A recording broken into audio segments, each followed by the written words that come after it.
Calls کا سلسلہ start کرتے ہیں. اس وقت صدف ہے ہمارے ساتھ ورجینیا سے. جی السلام علیکم.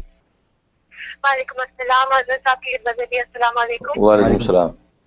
جی حضرت صاحب مجھے آپ سے پوچھنا تھا کہ یہ اب جو محرم الحرام کا مبارک مہینہ ہے اس مہینے کے روزوں اور عبادات کے بارے میں کچھ بتا دیجیے. اور اکثر لوگ کہتے ہیں کہ اس مہینے میں اور اسپیشلی پہلے 10 دنوں میں جیسے آپ زیادہ مطلب کوئی اچھے کپڑے نہیں پہنے, نئے کپڑے نہیں پہنے, خوشبو نہیں لگائیں, خواتین جو ہے وہ میک اپ وغیرہ نہیں کریں, کوئی شاپنگ نہ کریں, اگر بچوں وغیرہ کی کوئی سالگرہ آ جاتی ہے نہیں منائیں. تو کیا واقعی ایسا ہے, ایسا کرنا چاہیے؟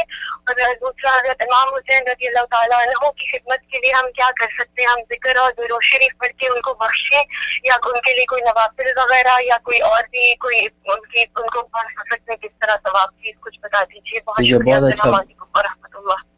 وعلیکم السلام. بہت کریٹیکل سوال ہے, ہم ضرور حضرت سے پوچھتے ہیں. ہاں ماشاء اللہ, بہت اچھا سوال کیا اور بڑے بروقت سوال ہے کہ ظاہر ہے کہ محرم کا پہلا عشرہ شروع ہے اور محرم الحرام کا جو پہلا عشرہ ہے بہت فضیلت والا ہے. اس لیے مفسرین کی ایک رائے یہ ہے کہ سورۃ فجر کے اندر جو آیات ہیں والفجر ولیال عشر, جب وہ فرمایا کہ 10 راتوں کی قسم, تو کہتے ہیں کہ اس سے مراد یہ محرم کی 10 راتیں. اگرچہ ایک قول یہ ہے کہ یہ ذی الحجہ کی 10 راتیں مراد ہیں, لیکن یہ قول بھی ہے کہ یہ محرم کی 10 راتیں ہیں. اور محرم کی 10ویں کے روزے کی تو خود نبی کریم صلی اللہ علیہ وسلم نے تاکید فرمائی اور آپ نے یہ 10ویں کا روزہ رکھا. اور یہ سلسلہ بڑا طویل چلا آ رہا ہے کہ تمام انبیاء کرام کے زمانے سے یہ روزہ چلا آتا ہے. چنانچہ 10 محرم الحرام جو ہے بہت مبارک تاریخ ہے, اس کی تاریخی حیثیت بھی بہت بلند ہے. چنانچہ حضرت نوح علیہ الصلوۃ والسلام جو ہے وہ 10 محرم میں ان کو جو ہے وہ طوفان نوح سے نجات ہوئی اور وہ زمین پر انہوں نے قدم رکھا. پھر یونس علیہ الصلوۃ والسلام کو جو خلاصی ملی جو, اور وہ مچھلی کے پیٹ سے باہر پھینکے گئے. اسی طریقے سے حضرت موسیٰ علیہ الصلوۃ والسلام نے بنی اسرائیل کو نجات دلائی فرعون کے پنجہ ظلم سے, تو وہ بھی 10 محرم تھی. خود آدم علیہ الصلوۃ والسلام کی جب تخلیق ہوئی تو بھی 10 محرم تھی. پھر 10 محرم ہی اللہ تبارک و تعالی نے ملائکہ کی تخلیق کی, ملائکہ کو پیدا کیا. تو گویا کہ یہ پورا سلسلہ تاریخ کا جو ہے تاریخی حیثیت سے 10 محرم کی بہت بلند جو ہے فضیلت اور منقبت ہے. اس لیے جو ہے وہ نبی کریم صلی اللہ علیہ وسلم جب مدینہ طیبہ تشریف لے گئے تو وہاں یہودیوں کو دیکھا کہ انہوں نے 10 محرم کا روزہ رکھا. تو آپ نے پوچھا کہ تم لوگ روزہ کیوں رکھ رہے ہو؟ کہا کہ اس لیے کہ آج 10 محرم میں جب موسیٰ علیہ الصلوۃ والسلام نے جو ہے بنی اسرائیل کو فرعون کے پنجہ ظلم سے آزاد کرایا تھا, لہٰذا شکرانے کے طور پہ موسیٰ علیہ الصلوۃ والسلام نے روزہ رکھا تھا, تو ہم بھی اس شکرانے میں روزہ رکھتے ہیں.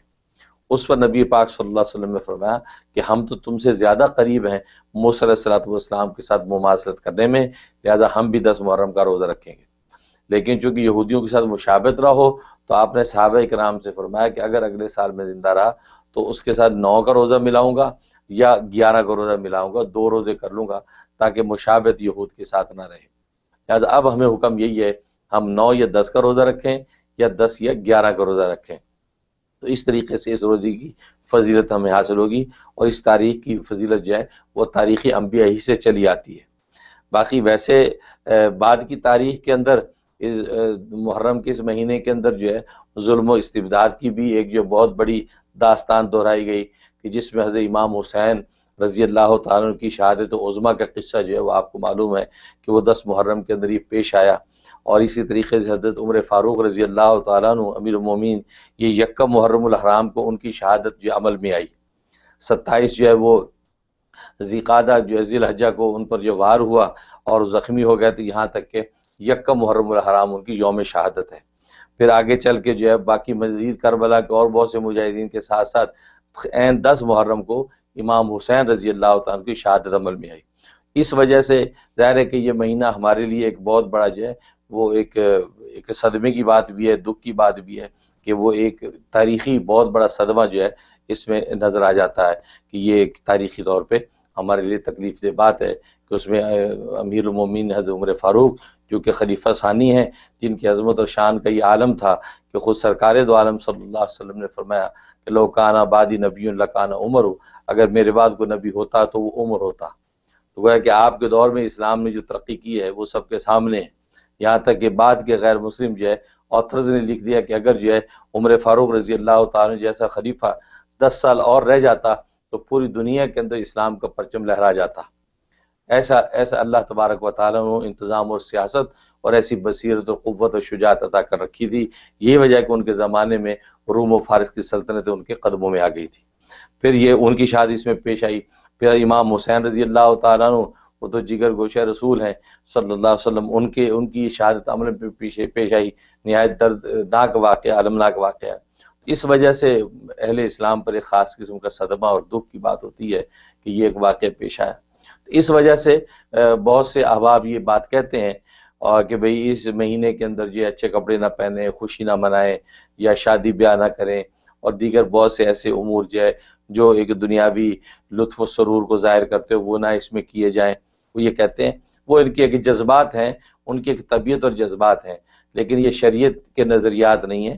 شریعت کے اندر ایسا کوئی فیصلہ نہیں ہے کہ آپ یہ نہ کریں، ایسا نہ کریں. لیکن شرعاً اس کے اندر کوئی ممانعت نہیں ہے کہ آپ اچھے کپڑے پہنیں، آپ اچھا رہیں، کوئی مذاقہ نہیں ہے.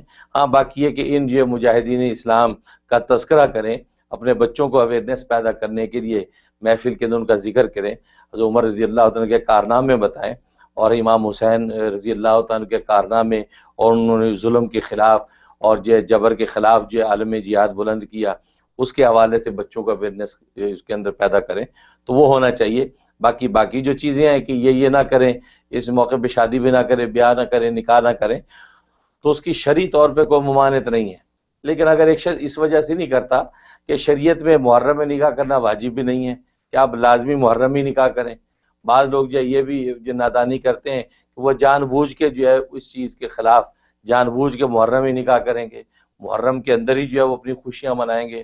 تو وہ یہ کیونکہ ظاہر ہے کہ اس محرم میں نکاح کرنا یا خوشیاں منانا واجب بھی نہیں ہے، ضروری بھی نہیں کہ آپ نہ کریں، بعد میں انتظامی طور پہ آپ بعد میں کر لیں، تاکہ وہ ایک خاص قسم کی جو ماحول ہے یا دکھ و صدمے کا اس کے اندر اس کے ساتھ کسی قسم کا تصادم نہ ہو.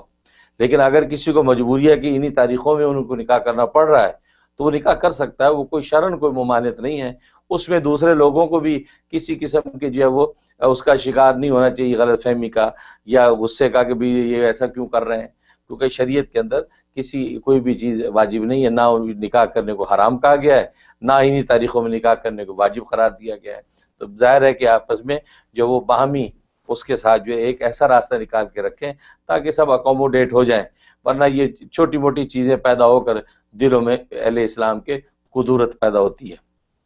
باقی ہے کہ ان مہینوں کے اس مہینے کے روزے کی بڑی فضیلت ہے کہ آپ ویسے لکھا ہے کہ 10 جو روزے ہیں یکم محرم سے لے کے 10 محرم تک 10 روزے رکھیں اور راتوں کو عبادت کریں، اور نہیں تو کم سے کم وہ میں نے جیسے بتایا کہ 9 اور 10 یا 10 یا 11 کے یہ 2 روزے تو ضرور رکھیں، کیونکہ اس کی بڑی تاکید ہے اور نبی پاک صلی اللہ علیہ وسلم نے اس کا اہتمام فرمایا، صحابہ کرام نے اس کا اہتمام فرمایا، اور اس کی بڑی اجر و فضیلت ہے.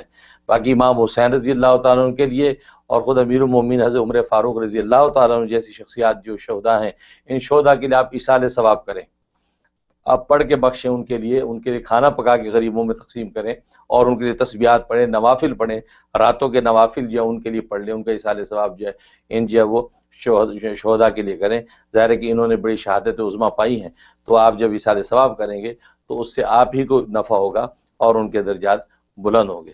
تو اللہ سے دعا ہے کہ اللہ تعالیٰ ان حضرات کے درجات بلند کرے کہ جنہوں نے دین و ایمان کے تحفظ کے لیے اپنی جان کی قربانیاں پیش کی، اور قربانیوں کے نتیجے میں آج ہم لوگ اللہ کے نام سے واقف ہیں. جزاک اللہ. ماشاءاللہ ناظرین، دیکھا آپ نے اس قدر یہ تو بہت ہی بر وقت سوال کیا انہوں نے. محرم کا مہینہ چل رہا ہے اور یہ اتنا کریٹیکل سوال ہے کہ یہ ہر مسلمان کے ذہن میں. آپ کو بھی انکریج کیا جاتا ہے کہ کسی کو بھی کسی حوالے سے بھی کوئی سوال ہو، حضرت ماشاءاللہ اپنا ٹائم نکال کے آتے ہیں یہاں پر، ہمارے اسٹوڈیو میں ٹائم دیتے ہیں، تو اس سے بھرپور فائدہ اٹھائیں. اور یہ آپ کا سوال کرنا بعض اوقات کئیوں کے سوالوں کا جواب دینے کا باعث ہو جائے گا، تو کئیوں کو نفع پہنچے گا اور آپ کے حق میں صدقہ جاریہ ہے یہ. اور یہ آپ کو جیسا کہ پتہ کہ یہ پروگرام ریکارڈ ہو جاتے ہیں آج سے 5 سال بعد، 10 سال بعد، اور یہ ہمیشہ کے لیے ریکارڈ ہے. جب بھی کوئی اس سے کوئی نفع اٹھائے گا آپ کے حق میں صدقہ جاری ہے. تو اگر آپ کے دل میں کوئی سوال آ رہا ہے جو آپ کو لگتا ہے کہ آپ کے لیے نافع ہے یا ہو سکتا ہے اور کئیوں کے لیے نافع ہو، تو آپ ضرور سوال کریں تاکہ آپ کے حق میں بھی صدقہ جاریہ ہو اور آئندہ آنے والوں کے لیے بھی علم حاصل کرنے کا باعث